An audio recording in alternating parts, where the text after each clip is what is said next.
Sharon Stone. And Sharon told us about her work with the Dalai Lama and other people, but a huge number of young male students seemed to show up not so interested in the Dalai Lama. But I don't have any movie stars this time, but I do have some people who've just returned, as this gentleman has, from the Obama administration, that's going to tell you all you ever wanted to know. So who is this gentleman today? Michael Nacht is and has done, I think, everything. He's a Ph.D. from Columbia, that great university in Manhattan. He's been at the Kennedy School. That's a place that Harvard's very proud of. While there, he started one of the major journals that we use in the field of international security and international affairs. But he's extremely well known in your nation's capital. In fact, I just saw a film last night, The Ides of March, with Mr. Clooney trying to tell us how rotten politicians all get to be in the end of their political career.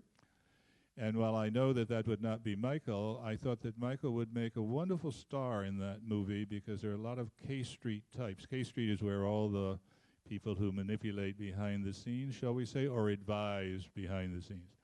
But in this particular case, he worked at the top with presidents. He's been in this old broken parts of the Soviet Union, better known as Russia today, with, I think, President Clinton 3 times to meet Yeltsin, and then to China to meet Jiang Zemin. So he's seen and talked to those at the top. He's just returned, and that's why we were grabbing him for this evening from the Persian Gulf, where he could probably tell us whether or not the Iranians have a nuclear device aimed here at the University of San Francisco as target 0. So I'm not going to spend much more time telling you all about his famous career. He has, of course, run the Graduate School of Public Policy at UC Berkeley, and he's now back at Berkeley. That graduate school was once known by a name of a friend of mine, Aaron Vildosky. It's now known as the Goldman School. So I'll start off by simply asking why you left the Obama administration. Well, first, let me thank you, Professor Hatcher, for the invitation, and I'm delighted to be here. I was mentioning as we walked in that I'm from the East, but the first time USF registered to me was when Bill Russell was playing. And I was just reflecting that, I mean, I think they won 2 national championships, right? 2 in a row. To do what he did in a small school against the great college powers was even more extraordinary. I realized it walking in here. So I'm a big basketball fan. So I'm it's a special treat for me to be with you. So in my case, this was my 3rd tour of government service. I actually began as a missile aerodynamicist at NASA during the manned space program. Then I've been in academia, then I was in the Clinton administration, then out here at Berkeley, and then on leave to be in the Obama administration. So I was asked to start essentially a new effort in the sense that there were a bunch of topics in the Defense Department that had been disaggregated: nuclear weapons policy, missile defense, cyber security, space policy, and countering proliferation of weapons of mass destruction, more techie kind of subjects. And they were in different parts of DOD.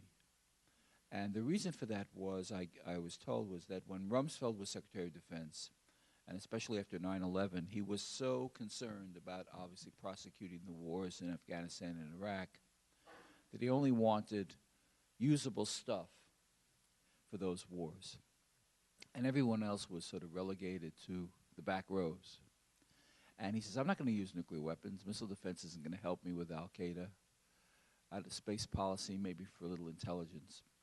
I need this stuff. So he wanted special operations. He actually created an intelligence directorate. But that stuff was sort of disassembled. And when the Obama transition team came in, they decided to reassemble it all in one assistant secretaryship, one bureau. And I was fortunate enough to be asked to be the assistant secretary for that bureau. Before I got there, I was told, and then I really learned when I did get there, that there were already a set of so-called deliverables.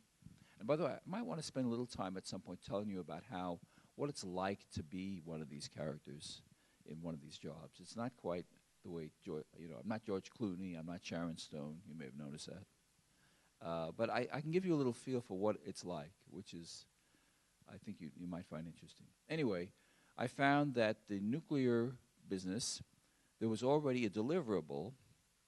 I joined shortly after Obama came in the spring of '09. And we had something called the Nuclear Posture Review that had to be completed. This was a review of what should U.S. nuclear strategy be in this crazy world we live in. It was actually the third such review since the end of the Cold War. And that was a huge effort because it involved many different groups, civilian, military, different agencies of government, feedback from other governments, from think tanks. And it took a year to do that. It was very, very intensive. So that was one thing I was supposed to help deliver. And as well, I was told that ballistic missile defense, Obama had revived somewhat. And Congress demanded a ballistic missile defense review as well. Same thing, parallel track, very intensive work. And then Secretary Gates formed Cyber Command, which we'll talk about perhaps in more detail. And the mission of our directorate was to help develop policy guidelines for what Cyber Command could and couldn't do, which was really uncharted territory. Anyway, without going into more detail, there were several, and there was one in space policy. There were so many deliverables that had to be done in 1 year that took a lot of my time. Not all my time, but a lot of my time. And when I finished helping to deliver them, my wife says, why don't we deliver you back to Berkeley? And we stayed some time longer, but we thought that was enough. So we returned in the summer of 2010. I'm very delighted to be back in the Bay Area.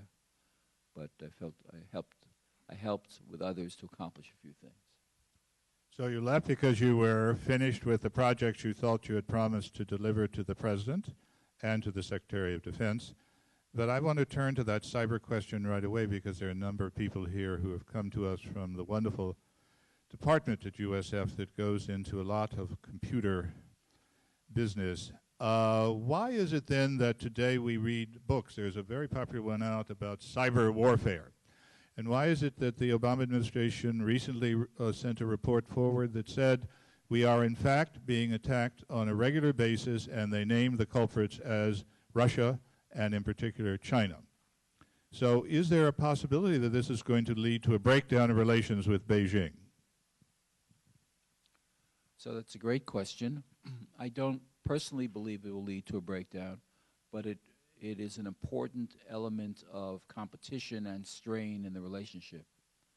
I think the main conclusion you come to if you go on the inside, but even if you just read the newspaper and are attentive to the media on these issues, is U.S. relations with both Russia and China now are exceedingly complex. It's a mix of some cooperation and some indifference and substantial competition. It's not war exactly, but it's deep competition. You see even in the headlines just in the last 2 days about Iran, how Russia has now, again, basically will block the imposition of more stringent sanctions against Iran. China has very good relations with Iran and buys a lot of oil from Iran. So the cyber dimension is an effort to gain advantages militarily and in other areas of intellectual property by the Chinese vis-a-vis the United States, and we are doing some of that as well. The Russians also in the same situation, and I presume the Russians and the Chinese are also engaged in cyber attacks against each other. This is a statement also about the world we're living in and the technological realities of the age. So it's now an instrument of competition. It could, of course, be an instrument of warfare if there was actually war, but I don't think that itself won't start a war. It will be an instrument of war if war were to start, and hopefully it will never start. So just maybe a year ago, to send us a little signal, the Chinese had an old satellite up, and they waited for it over their own territory, and then they used a laser weapon to knock it down. The message seems to be that if this were a period of near hostilities, that they could take our communication systems, for which our entire country and our industrial might seems to rely today, and just simply take it out. Is that correct, that they could bring down the satellites that we so depend upon? I think that's giving them more capability than they have, but it's a serious matter. It was actually a few years ago, which in the parlance of the defense world is just considered, it was an anti-satellite attack. And of course, the Chinese, as the rest of the world realizes, the U.S. is hugely dependent on satellites for communication, for intelligence, early warning, weather, many useful activities, and many activities related to national security. Satellite usage is an integral part of our national security capability. We can't do anywhere near what we could do if suddenly we were blinded or if the satellites were not available. The Chinese demonstrated a single capability to attack a single satellite. There is no current prohibition against that, in part because the Missile Defense Treaty was a treaty that we had, which might have constrained somewhat relations, particularly with Russia, on missile defense. That has now been, we have withdrawn from that treaty under President George W. Bush in 2002. China is really not part of any international regime that would prohibit doing what it did do. But it does raise questions about, should we engage in a dialogue with them, a negotiation with them, to reach mutual agreement on mutual restraint of what to do in space. There are a number of people here from firms on the San Francisco Peninsula, and their concern, of course, is something called industrial espionage. They feel that their newest and latest are being looked at by outsiders. So as we used to know in the movies and things where we would have James Bond who would go out and get these secrets for us, now we just have a hacker somewhere in a room who can hack into the system. It's rather boring. There's no room for the kind of things that I liked in a James Bond movie. There's just somebody sitting there with a computer. But is this, in fact, a major feature of industrial espionage that these companies, particularly our high-tech companies here in California, should worry about? And remember the mic, please. Yes. Well, this might be a useful entree then into the cyber world, which we'll talk about for quite a while, I guess. So I'll back up, but I'll get to your point. In the cyber business, there are three aspects of it as seen by the Defense Department. There's exploitation, defense, and offense. A word about each. Exploitation is just a somewhat misleading term for espionage. It means, it's like reading other people's mail. It means finding out information about what the other guy is doing. And one feature of exploitation is exfiltration. And exfiltration involves the actual extraction of potentially vast amounts of information, which can then be used by the extractor to replicate the system whose information they've just extracted, build an exact replica, then figure out even how to improve it beyond the American system, and also figure out how to defeat it. So on the military side, and we get more into this if you'd like, this is a big deal because it means now that without having people carting off pieces of an aircraft or shooting something down and then reassembling it and all that, just by clever usage of cyber technology, their governments, including the Chinese government and the Russian government, are able to obtain so much information about our systems that it has military implications. Now, this is also true on the industrial side, and it's also true on the government industry side. So a country is not necessarily only interested in what the other government has, it's also interested in what the other country's industry has. And you saw it in various ways. It's played out in different forms. I mean, the Google problems in China is an interesting example where they just, the Chinese are the Chinese government is very concerned about excessive access of their population to information that the government feels is not appropriate for their people to have. And the Google search engine represents in some ways a threat to the whole sort of way in which China has structured itself since Deng Xiaoping, which is basically, we will improve your economic life greatly, but the political system is closed unless you're a member of the Chinese Communist Party, and we're not going to have a free press, we're not going to have real democracy, we're going to have tremendous economic prosperity, but don't wander too far out of the economic business world. So the Chinese did a lot to constrain Google's behavior. Google made a big fuss out of it. Google consulted with the U.S. government, with the U.S. intelligence community about what had happened, what to do about it. And I believe now they're still in China. They were going to leave. They're in China. They're not the #1 search engine in China. Baidu, the Chinese search engine, is, of course, #1. But so there's an example of the crosstalk from government to business. It's not just business. But on the other hand, of course, there could be major corporations in other countries that are interested in industrial espionage of our situation. I remember some years ago there was a celebrated case. I think it was, I can't remember which way it went. Either IBM executives were on an aircraft and there were French folks there. One was snooping on the other. They were trying to gain information, which would give them a comparative advantage, give them more market share, and so forth. So I just think the ubiquitousness of the technology now and the power of it is so enormous, and I do believe we're actually at the earliest stages of this technology, that this is now going to be pervasive.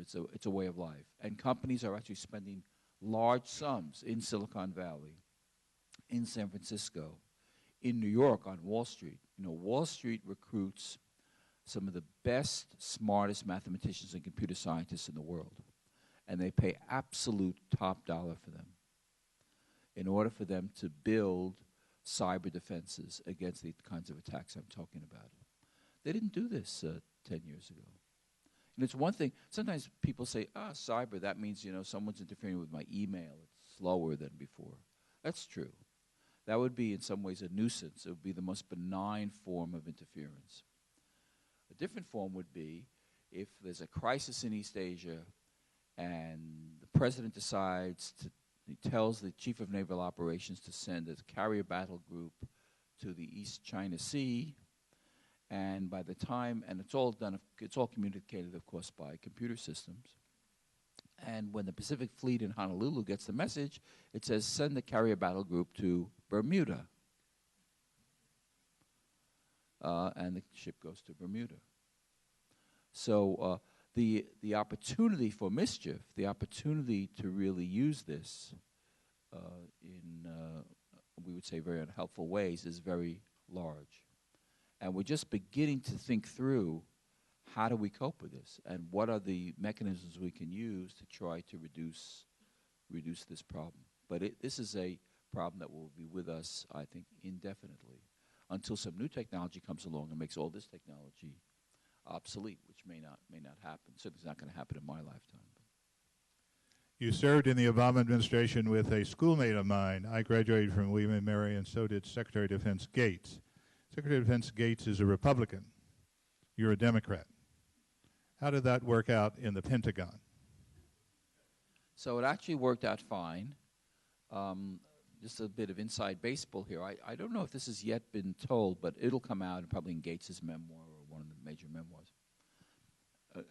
You recall, most of you will recall, the 2008 presidential election and the intense struggle between Senator